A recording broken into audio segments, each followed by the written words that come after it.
Hi guys, இன்றைக்கி நான் share பண்ண போகிறது ஒரு சக்ஸஸ் ஸ்டோரி மட்டும் கிடையாது. ஆனால் அது நான் கற்றுக்கிட்ட ஒரு லெசன் அண்ட் எக்ஸ்பீரியன்ஸ். ஒரு ட்ரீம் எப்படி ஸ்டார்ட் ஆச்சு, அதுக்கப்புறம் என்னெல்லாம் நடந்துச்சு அப்படின்றத பற்றி தான் இந்த வீடியோ இருக்க போகுது. ஓகே, இப்போது என்னோடய டிசிஎஸ் ஜேர்னி எப்படி ஸ்டார்ட் ஆச்சு அப்படின்றத பற்றி சொல்கிறேன். ஃபைனல் இயரில் காலேஜ் படிச்சுட்டு இருந்தப்போ எங்கள் காலேஜில் டிசிஎஸ் ரெஜிஸ்ட்ரேஷன் ஓப்பன் ஆச்சு. அப்போது எங்கள் மேம் எல்லாமே டீட்டெயில்ஸ்லாம் அப்லோட் பண்ண சொல்லுவாங்கள்ல, அந்த மாதிரி சொல்லியிருந்தாங்க. நாங்களும் எல்லாருமே டீட்டெயில்ஸ் அப்படிலாம் அப்லோட் பண்ணிட்டோம். அதுக்கப்புறம் ஒரு 2 months கழித்து எக்ஸாம் டேட்டும் வந்துச்சு. எக்ஸாம் எழுத போனப்போ தான் க்ரௌடை பார்த்து ஷாக்கே ஆகிட்டேன். ஏன்னா எங்கள் காலேஜில் மட்டும் கிடையாது, ஓவரால் சென்னை வேறு டிஸ்ட்ரிக்ஸ்லேருந்தெல்லாம் கூட அங்கே ஜோன் போட்டிருந்தாங்க. ஸோ அங்கே எல்லோரும் எழுதுனாங்க. எங்கள் காலேஜ்லேருந்து மட்டும் ஒரு 40 to 50 மெம்பர்ஸ் கிட்டே எங்கள் கிளாஸு பக்கத்து கிளாஸ் அந்த மாதிரி போனோம். ஏன்னா அது ஐடி செக்டாரில் ஒரு சில டிபார்ட்மெண்ட்ஸ்லாம் அப்லோட் பண்ண முடியாது. அதனால் நெக்ஸ்ட்டு நம்ம செலக்ட் ஆகுமா அப்படின்ற ஒரு டவுட்டும் வந்துச்சு. ஆனாலுமே நான் எக்ஸாம் எழுதினேன். எக்ஸாம் முடிஞ்சதும் ஃப்ரெண்ட்ஸ் எல்லார்கிட்டேயும் கேட்டேன். நார்மலாக எல்லோரும் நல்லா எழுதியிருக்கேன், எல்லாமே ஓகேவாக தான் இருந்துச்சு. ஆனால் செலக்ட் ஆகுமா இல்லையா அப்படின்றது மட்டும் எனக்கு தெரியவே இல்லை. ஸோ ஓகே, எல்லாமே ஒரு ப்ராசஸ் தானே அப்படின்னு சொல்லிட்டு மூவ் ஆன் பண்ணிவிட்டு போயிட்டே இருந்தேன். அதுக்கப்புறம் ஒரு நாள் மெயில் வந்துச்சு, இன்டர்வியூ ப்ராசஸ்க்கு ஷார்ட் லிஸ்ட் ஆகியிருக்கீங்க அப்படின்னு சொல்லிட்டு. உடனே ஃப்ரெண்ட்ஸ் எல்லார்கிட்டையும் கேட்டேன். எங்கள் கிளாஸில் ரொம்ப கம்மி மெம்பர்ஸ்க்கு தான் அந்த மெயில் வந்துருச்சு. அதில் நானும் ஒரு ஆள் அப்படின்ற மொமெண்ட் எனக்கு ரொம்பவே ஹாப்பினஸ்ஸாக இருந்துச்சு. And then finally after preparation interview day வந்துச்சு. ஹானஸ்ட்லி சொல்லணும்னா இன்டர்வியூவை விட க்ரௌடை பார்த்து தான் எனக்கு அதிகமாக பயமே ஏற்பட்டுச்சு. ஏன்னா சில பேர் கோட் சூட் போட்டு வந்திருந்தாங்க, ரொம்ப கான்ஃபிடெண்ட்டாக இருந்தாங்க. நான் நார்மலாக சுடிதார் போட்டுட்டு ஒரு மாதிரி டீசெண்டாக போயிருந்தேன். அதுவும் டீசெண்ட் தான். ஒரு ஸ்டேஜில் நம்மளை மாதிரி இருக்கிறவங்களுக்கு வேலை கிடைக்குமா அப்படின்ற தாட்லாம் வந்துடுச்சு. ஆனால் இன்டர்வியூ ரூம் உள்ளே போனதுக்கப்புறம் அந்த ஃபியர் கொஞ்சம் கொஞ்சமாக குறைஞ்சிச்சு. 3 members பேனல் இருந்தாங்க. அவங்க கொஷின்ஸ் கேட்க ஸ்டார்ட் பண்ணாங்க.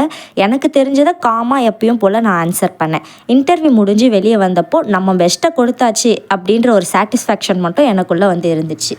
And then after many months, எப்படி சொல்கிறதுனா, இந்த ப்ராசஸ் ஃபுல்லாகவே ஒரு 1 year கிட்ட போச்சு. ஏன்னா ஒவ்வொரு ப்ராசஸுமே ஒரு 2-3 month கேப் விட்டு தான் நடக்கிற மாதிரி இருந்துச்சு. அதுக்கப்புறம் கொஞ்ச நாள் கழிச்சு தானே நமக்கு மெயில் வரும், நம்ம செலக்ட் ஆகணுமா இல்லையா அப்படின்னு சொல்லிட்டு.